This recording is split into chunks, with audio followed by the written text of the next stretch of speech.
լրիվ ծախել են, չեն կարում ռեալիզացիան են, եդով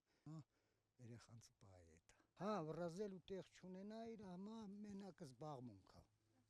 Երեխանցը մի ինչ-որ մի բանով օգնենք էտա, թե չէ մեր ապրելակերպ երկու հոգենք։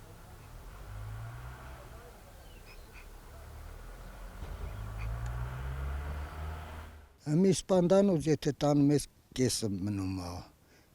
չի արդարացնում էլի, ընդով կապ կար տանենք Բագրատաշենի մոստը արդեն առնեին, գին դռնից առնեին, այդ կապը կտրվեց, ժողովուրդը արդեն հիասթափվեց, էլ չեն պահում, ընդով թանկ էինք ծախում, եթե շատ գեղում ապրանք լի, էդ էլ չենք կարում ծախենք, որ կարենանք յոլա գնանք։